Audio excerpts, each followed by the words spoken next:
Hey guys, welcome to another commentary done by Diggity. This is game 2 between Semih and Herbmon from Starcon 2025 at Philly. Herbmon is going to be starting the bottom left-hand corner as the teal Zerg. Upper right-hand corner, we got Semih starting as the mustard, kind of an ugly color, honestly, the mustard yellow Protoss. I guess that is, I feel like yellow Protoss is a default, like most of their units are pretty yellow to begin with. Be interesting if there was this exact color yellow as the color default, so they just looked all that and kind of ended up looking a bit janky as a result. I do have to say I love me some StarCraft unit design. They're just so iconic. Anyway, that being said, we are now on... Did I not update the map? We're now on Polestar. Hold on, we're gonna have a blank screen for just a second. Polestar. Black screen. Before we return. One of these days I'll figure out a way to make that not happen. But anyway, game 1, Herbmon opening up with an overpool plus a drone. And off the cancellation trick. Semih opening up Forge first, and then just really rolling the economy from there. And really doing a great job, for particularly getting the Zealot out. I think that was a really key moment. Herbmon had 5 Zerglings in position to absorb a Zealot as it was coming out, if it was going to go Scout or another worker. By the way, Semih going for a very early Scout here. I wonder if he's going to try a 12 Nexus on this map. So he's dropped, he hasn't started positioning out a second probe. Maybe he's going for a Forge, but just wants to get eyes on Herbmon just in case he's going for another spawning pool first. And it looks like we are, seeing the same action, by the way. Overpool into Zerg, Vestment Geyser cancellation trick. And with the timing of this probe, might have an opportunity to harass the drone trying to drop the natural expansion as well. And certainly going to delay units out on the field.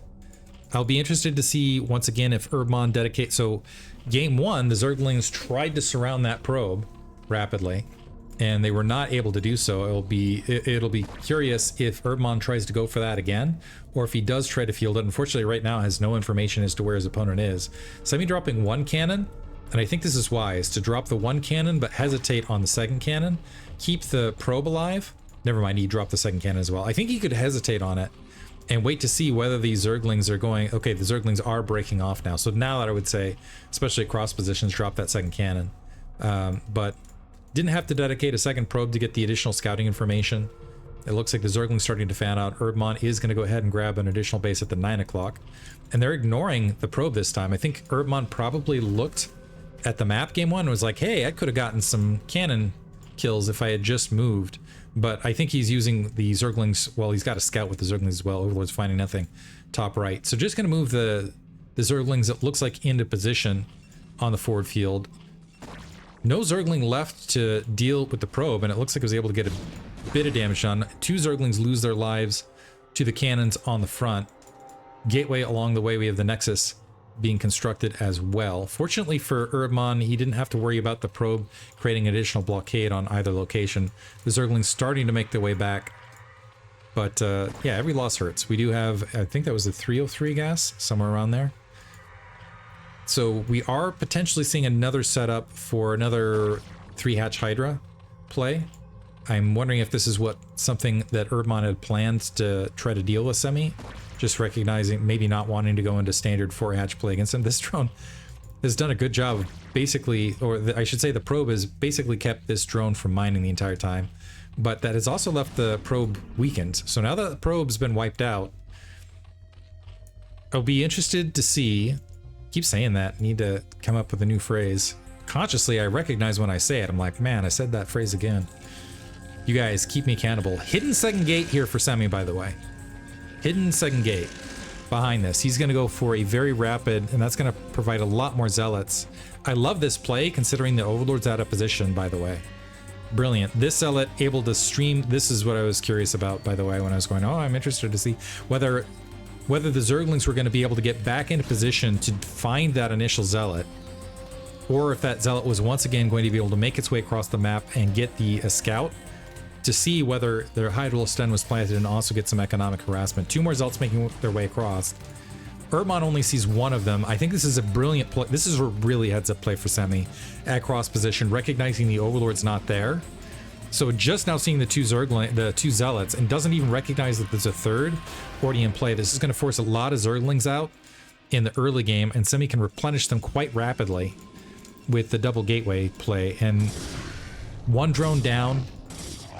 see if another drone gets wiped out as well. The third base has been shut down. If the Zealots get there rapidly with all the damage that they can apply, this is great on this map as well, is they can run to this ramp and defend it, and they might have an opportunity for a hatchery kill. Yeah, Herbmon has to go all the way around to engage this, and that's allowing the Zealot count to grow on field position. It looks like one of these Zealots is going to get isolated and wiped out. These two Zealots going to depart, join up with their friends, and now it is a, what is this, a 4-on-10 situation? The Zergling's going to have to scramble their way back.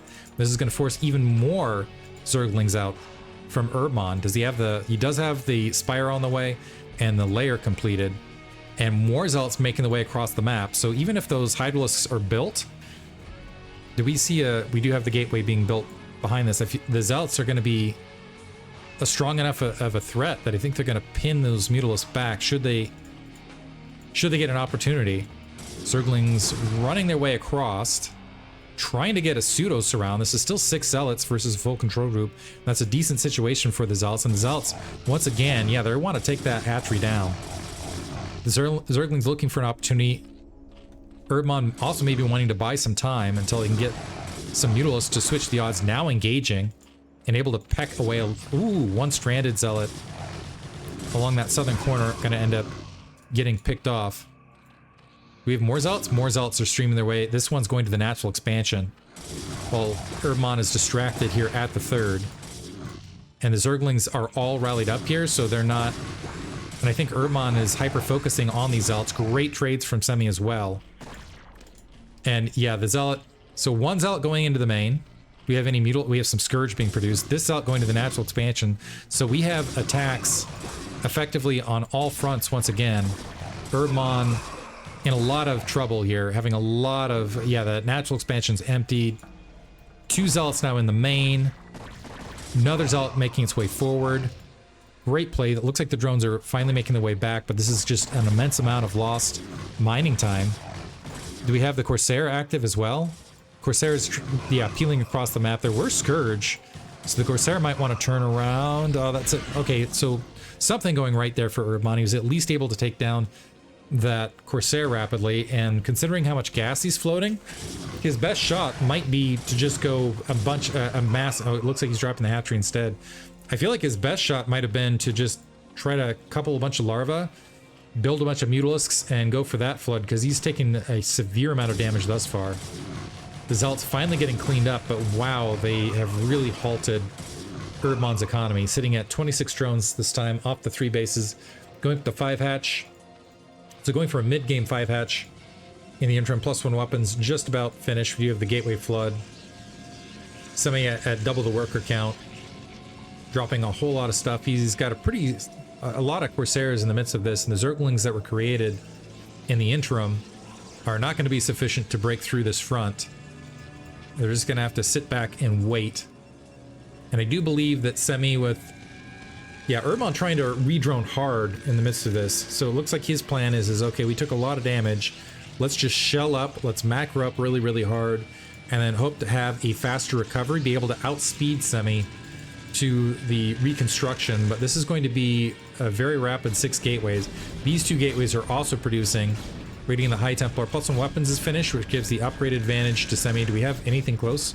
We just... the Queen's Nest dropping. Oh, okay, that's kind of cute. I like that from Herbmon. So recognizing that he's going to be behind on upgrades, very likely, they're kind of things that tick in the background for Protoss regardless that can get them ahead. One of them is the upgrade. So knew he's going to be behind in the upgrade battle. Knew that there's going to be a large army that's potentially on the ground. So instead going to try to make his way to Queen's Nest. Get the Spire up or get the Defiler Mound up as rapidly as possible. Try to get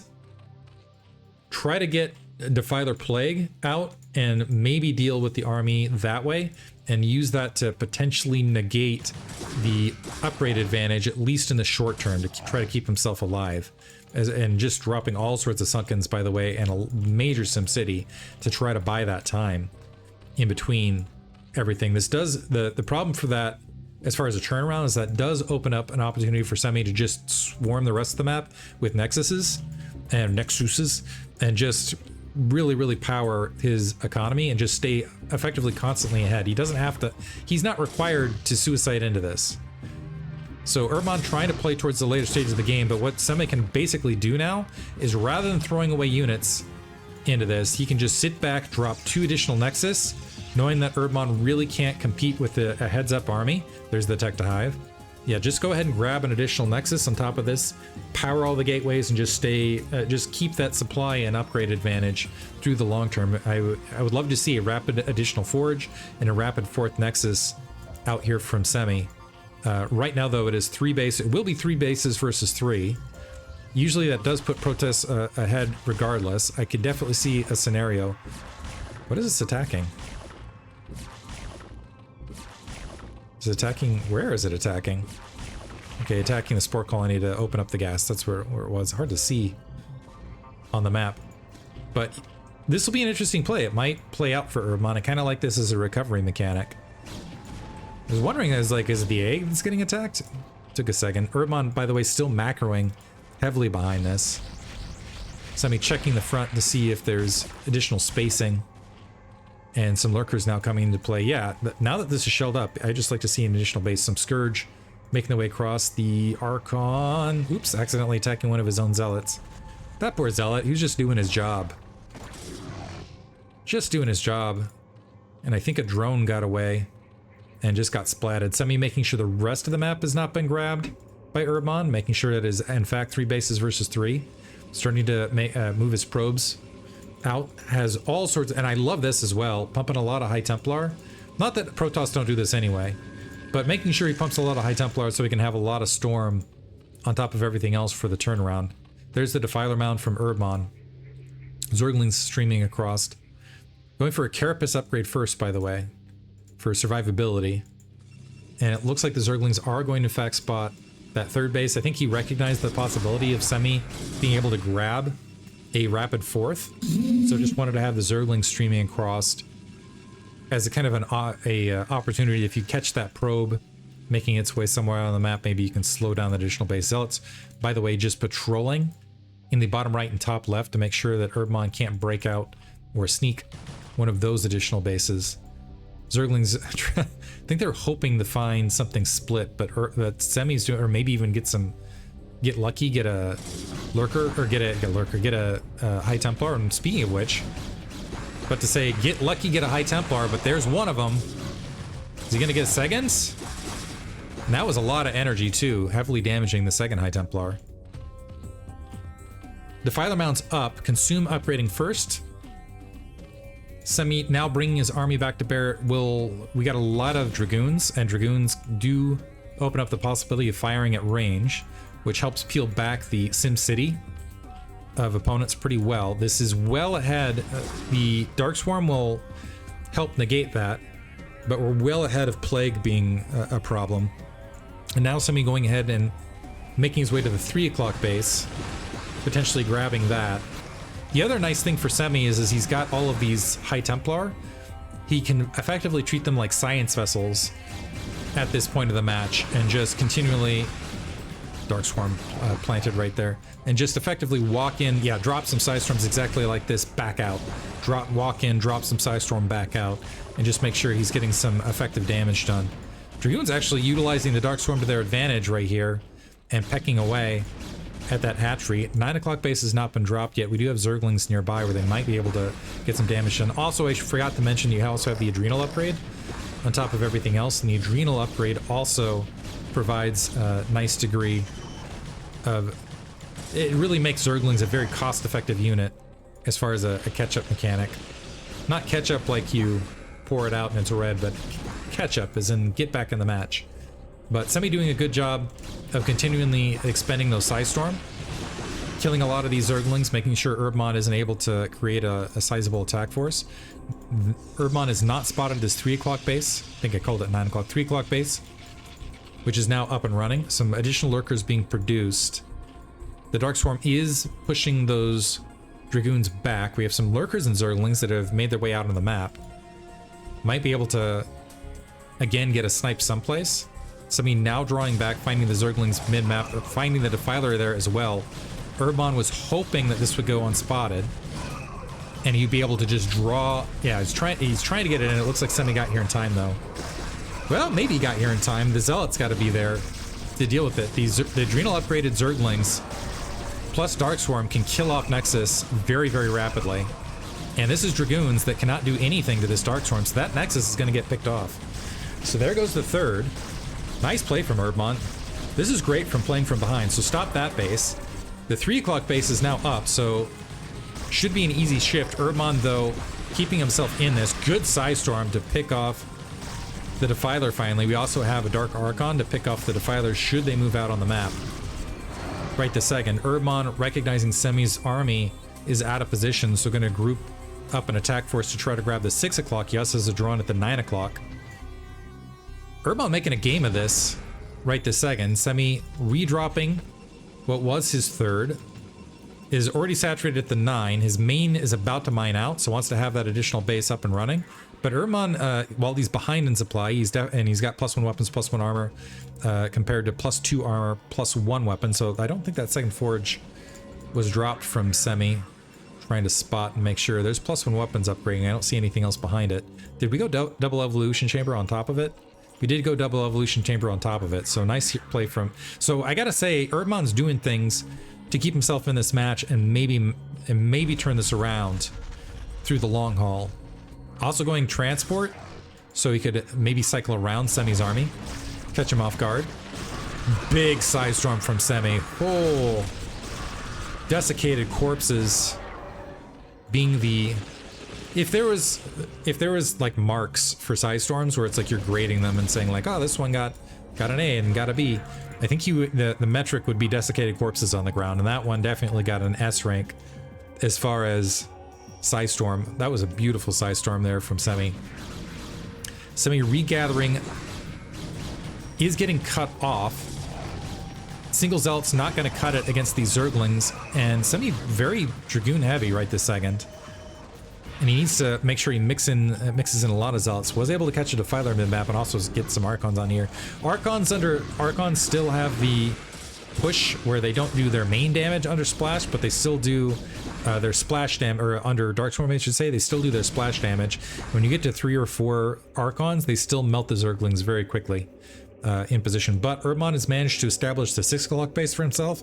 He's got the 9 o'clock base pending, and he's got some additional troops that are in the forward field. However, Semih is near maxed and is getting Reavers, is making his way towards more late game tech. He's got the robotic facility there at the 9 o'clock.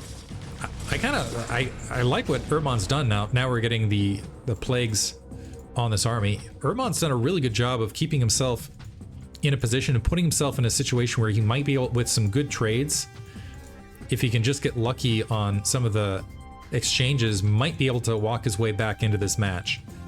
Semih checking top left, bottom right, making absolutely sure, because whenever you're talking about these situations, usually Zerg needs half the map +1 base and good trades to stay on top of things.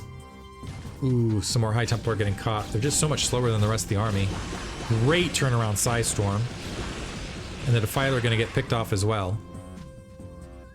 And speaking of trades, that was great there for Semih. Just needs to build that bank. Is starting to take residence at the 12 o'clock. I think he might even grab the natural down here before anything else and just slowly can that up. Make his way across. We do have a drop that got caught by a Corsair here, bottom right. And it looks like Herbmon, okay, did manage to get the units out before they were wiped out. This is like your SEAL Team 1 strike force for Herbmon here. 2 Zerglings to be consumed, and Lurker should be able to clean up that. It looks like we got 2 Lurkers on the high ground, 2 Lurkers unburrowed, and all of Semih's army making its way this direction. Sidestorms alone should be able to penetrate this, though you might want to move that observer out of the way. Yeah, able to move that observer. High Templar dying very rapidly as +2 claws for the Zergling there. Finally, it's cleaned up, but should be able to walk into this with Zealots and Archons and whatnot and stop that. Herbmon going for a rapid counterattack. Is he going to go back to the 3rd, or is he going to go for the 3 o'clock? It looks like he's repositioning to the 3 o'clock. Where was the okay, Dark Archon moved from the 3rd base.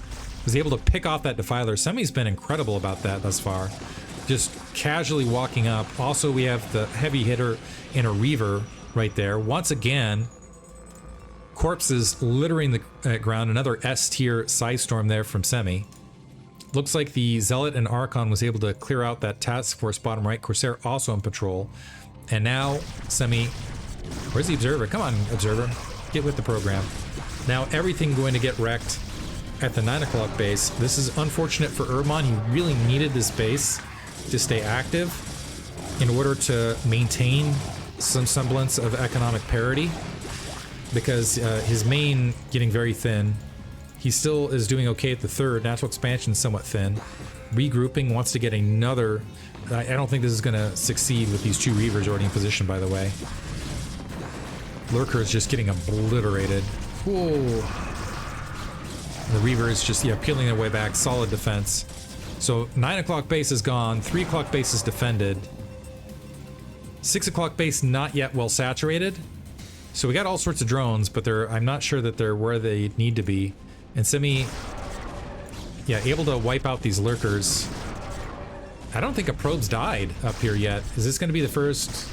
Wow, got a lot of probes with 2 lurker spines right there, but Semih mixing it up. Back at the natural expansion, dropping some additional Size Storms. 12 o'clock base is humming for him. He's got, what, 1? So that's mined out. So he's 3 bases. 3 bases versus 3. Herbmon dropping bottom right. And he's also trying to, well, okay, never mind. I thought that might be a hatchery top left to try to sneak it and do a caddy corner play. But Semih's still very healthy. He's got a lot of High Templar. He's starting to fall behind on upgrades. So Herbmon might have some daylight here. Going to swat that bottom right-hand base. This is kind of a Hail Mary for Herbmon anyway. But I'll be interested to see if the game switches position here. Oh man, these Zerglings just cannot get a break. Additional Size Storms. It looks like this, oh man, just walking into that Size Storm, single file. So much Size Storm, and yeah, that base not going to survive. And the hatchery not canceled as well for Herbmon. So the Lurkers skittering their way in. That was a lot of troops to make their way across that position. That's going to die. Nidus desperately trying to be built. That's not gonna happen. And with this, I think Herbmon is gonna peter out. He's just not gonna have the economy, and probably the recognition he doesn't have the economy to maintain more units trying to, which is unfortunate because he's now at +3 across the board, which means he might be able to really start rumbling versus these troops, while +2 armor and +2 weapons have not been upgraded. 9 o'clock base starting to get built. We have a SWAT team for Semih this time making its way across the map. Herbmon looks like he's going to be able to obliterate that army bottom right. The Zerglings peeling their way across. I don't think they are going to be able to wipe anything out, unfortunately. Some Zerglings and Hydralisks looking to mix it up. Do we have an Overlord alongside? Because why is this Dark Templar could get a lot done out here. Scattered troops drop with the Reaver now, bottom right, clearing up the lurkers, and that should quickly be able to transition to the 6 o'clock. Looks like Semih going ahead and drawing back. Not sure for what reason right this second. He's got a lot of time to, he's got a lot of units, he's got a lot of money to work with, so not sure why he decided to draw that back. But anyway, Reaver's just gonna sit there bottom right. I'm waiting for them to scoop up.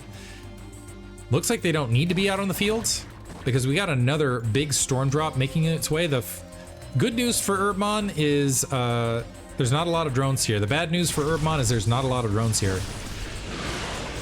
Scourge managed to catch it. Only 4 drones died, but there wasn't a lot of saturation here at the 6 o'clock regardless. Corsair and Dark Templar. Whoa, never mind. Dark Templar gonna survive last second. 9 o'clock base up for Herbmon. It's suddenly getting spicy. 9 o'clock base up for Herbmon. He needs to get drones there ASAP. Semih still running well off 3 bases. Needs to start claiming territory bottom right himself. Maybe get some turrets in place. Get some Reavers on forward point. He still has double the supply of Herbmon.